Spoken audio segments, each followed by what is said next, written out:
Today we are going to worship the goddess.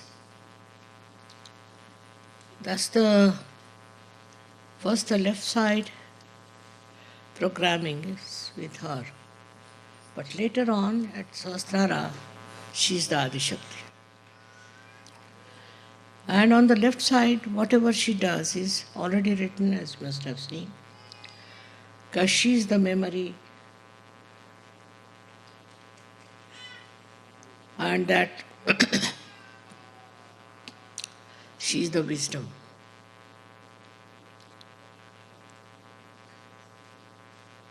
And that she protects is shown when she uses her power over the Ganas. There are Ganas that are, as we know, responsible for all kinds of corrections in.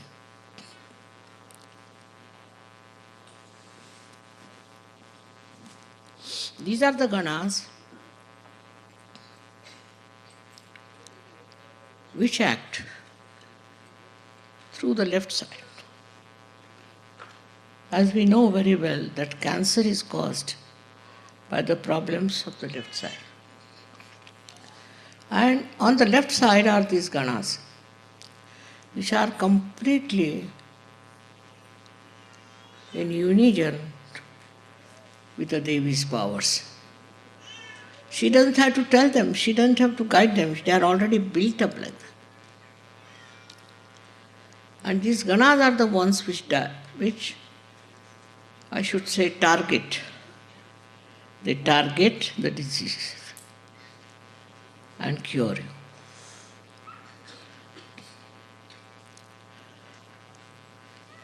We have cured many cancer patients and many left-sided people through the Ganas.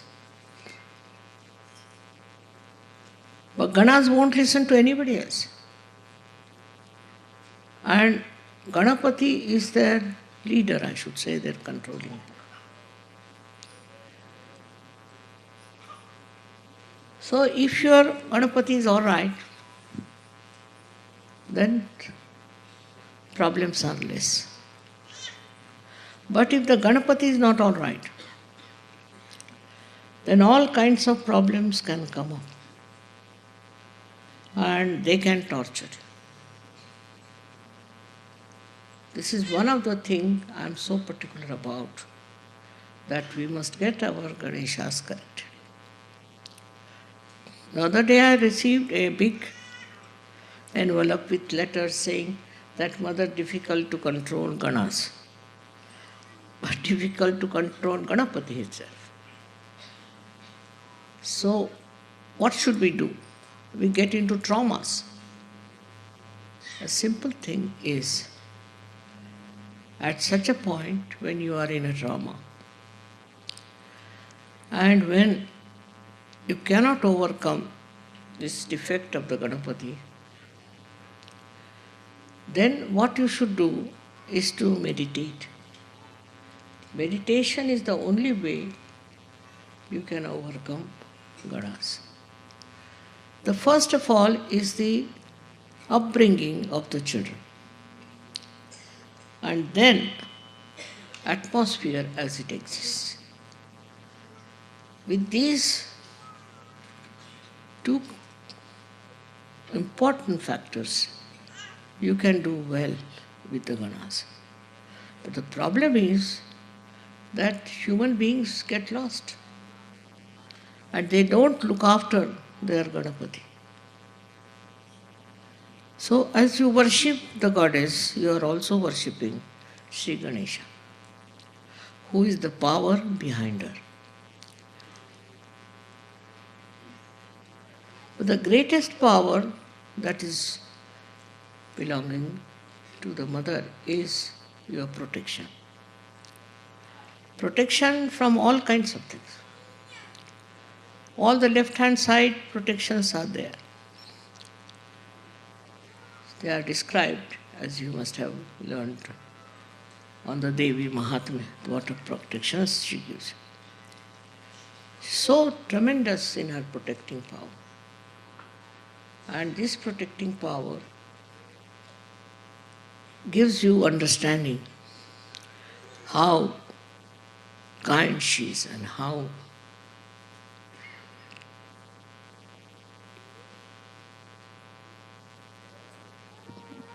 I should say how very, very protective.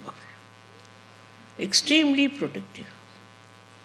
She'll guide you all the time that you should be protected.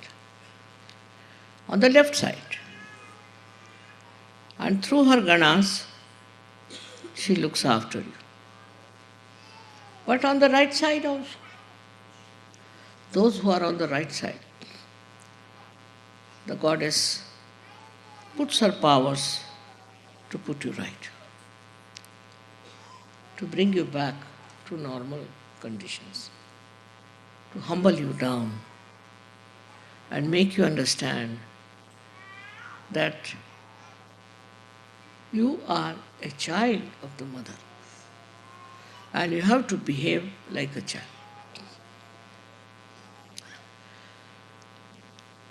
But if you go to extremes, then you develop all kinds of complications of the right side also as you develop on the left side. And the right side problems these days are very, very common, which I have seen people cannot get over. So many diseases like Alzheimer and other diseases come up later on. First it starts with the liver. The liver is the main point as we fall into the trap of the liver. If you are thinking too much, if you are futuristic, if you are aggressive, then the liver goes out.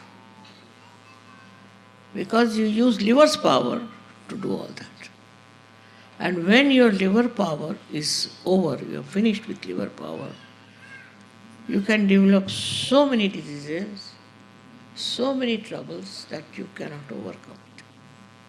It's very difficult.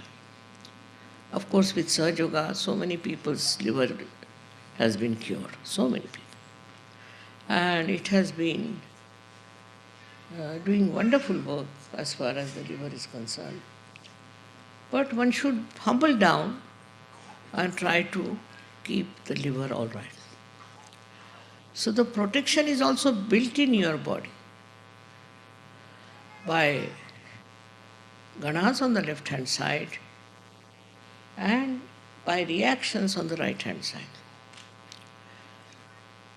But the greatest thing is the blessings of the mother, the way she looks after you, the way she loves you, and the way she cares for you, which you should never take it for granted.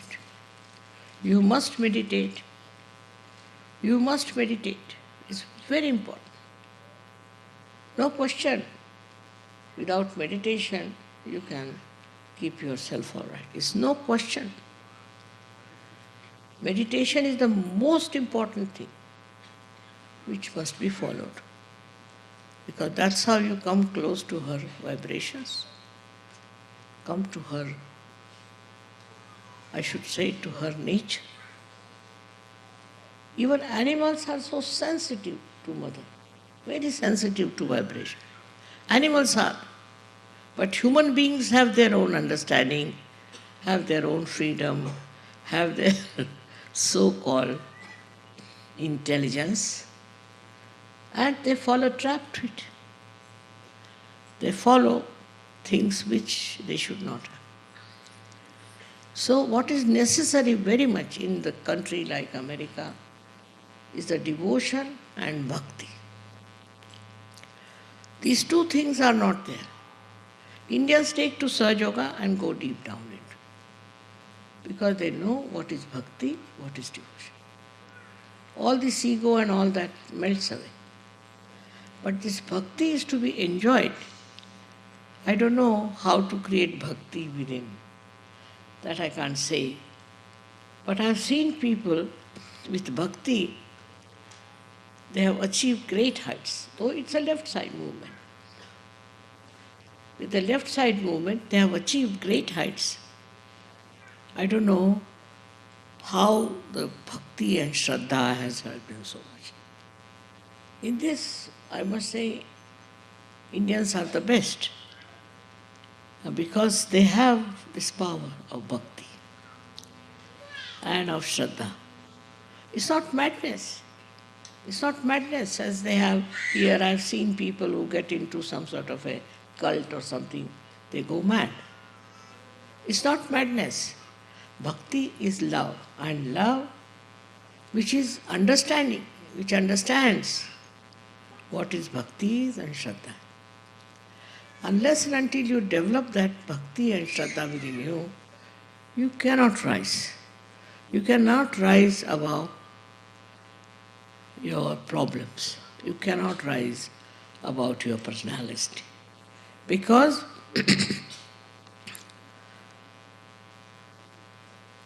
bhakti is something you cannot impose on anyone. You cannot force on anybody. You can make somebody mad and say that he can do bhakti. He cannot. You have to have all your qualities absolutely intact. You should be intelligent, you should be understanding, everything should be there. But at that time, the joy of bhakti is with it. And this joy of bhakti, when it starts flowing, Goddess herself enters into your being, I should say. I've seen people, bhaktas, many great saints in India, who achieved lot of heights. They've gone too far into it. And if you read about them, and if you understand them, you are amazed how, without any help, without any guidance, how could they go that deep and worship Devi? Worshipping is not just out of sheer reading or some sort of a chanting or anything, but it's the deep attention of your heart. I think it's spirit. If the spirit is awakened within you, you develop the bhakti and drop out all nonsensical ideas, all different things that have crawled into your head, but you just develop the bhakti. Now, all these qualities described of the Devi are left-sided, are in the brain. Memory, Smriti Rupena Sanstita, other things also, whatever are described, are in the brain. And then the bhakti reaches the state. It just neutralizes everything. All the problems of the brain are neutralized. And you become a wise person. So the greatest boon of the Devi is to give you wisdom. You can call it awareness, you can call it anything. It's a kind of a wisdom by which you become absolutely a divine personality. That wisdom you must teach through your bhakti. But you see, we have people of all kinds. Some are very much in the Shraddha, in the bhakti, in the devotion, but they are wrongly placed. And they don't understand to whom we should worship and where we should go. Now, Sahaja Yoga is a actualization. Sahaja Yoga is a sakshat, is actualization, in which you know whom to worship and whom to surrender. It's not blind in any way. Whatever is blind bhakti can take you to any kind of nonsense. And that's how many cults have come up, these things have come up. But that's not a thing that sees, that knows, that understands. It should be understood by your intelligence, by all your qualities. What is your bhakti's like? Now we have, through Kundalini awakening, reached a very great height, I must say. of understanding of bhakti, the power of bhakti. The greatest power of bhakti is that it protects you. It protects you. Those people who are suffering from any kind of trouble, any kind of problems, just get out of it. Because this bhakti of yours gives you the right type of understanding. The understanding of yourself. Also the understanding of surroundings. Understanding of the whole universe, I should say. Why people behave like this, why they are like this. All this can be solved through your bhakti. It should not be blind. It should not be blind, but it should be wise bhakti, wise with wisdom. Only possible through Sahaja, I think. Otherwise, whatever bhakti people do like mad, that cannot be bhakti. You don't become mad. You become a wise man. Wise man, as we have so many in the past. And the way they have talked about everything is surprising. How they have said things about human awareness, about human ascent is remarkable. Sometimes I feel they have really prepared a field for me, a proper area for me to talk to people. Especially in India, I don't know why traditionally we are very much devoted people. In the same way, all over it should happen. Because in India, of course, there are mad people also. There are cults, there are all kinds of things, no doubt. But actually we have saints who have guided us very well. Despite that, you find in India people are going astray, doing wrong things and wrong type of worship. This is true, no doubt. But it is, I should say, just the white. It's a funny type of a madness where there is no wisdom. What is between a mad and a sane person is that mad person has no wisdom. And those who have also so-called wisdom, so they say that we are very wise, are sadly mistaken. Because the way they behave, the way they commit mistakes, the way their whole attention is, I should say the whole working is, sometimes surprising, but because they have no wisdom. First of all is to test yourself, you must see, am I wise? Am I wise? Do I doing wise things or I'm not doing? So many complaints come to me about Sahaja Yogis. I'm surprised. Why? Why are they doing like that? I would say still they have not reached the state of bhakti. Bhakti and Sharadha, these two things are missing in the Western life, I must say. We should come back. We should develop. We should grow. But even in the Eastern life now, it's missing. For them, the ideal is now the Western life. Once you take to Western life, that part is over because the whole thing is judged with ideas. What is beneficial?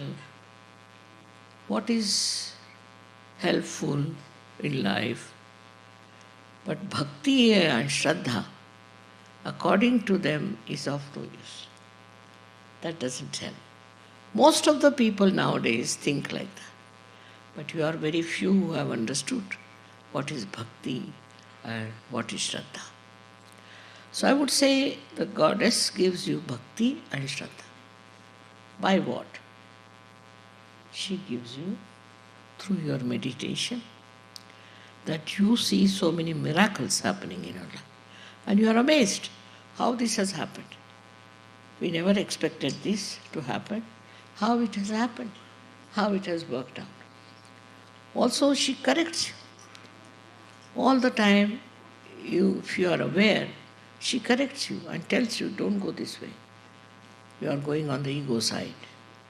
Or she'll tell you you are going on the left side. She's the one who corrects throughout. We get into diseases and all kinds of, we are trapped into all kinds of things. It is because we don't have bhakti. In the bhakti, you have to depend on the wisdom of the mother, wisdom of the Shakti, that she looks after you, she finds you out the way, and she will help you. If you start becoming on your own and thinking that I'm all right, I can do this, I can do that, you will find inevitably that you are wrong. That you have a very wrong idea about yourself and about the divine. So, what is the most important point is surrender.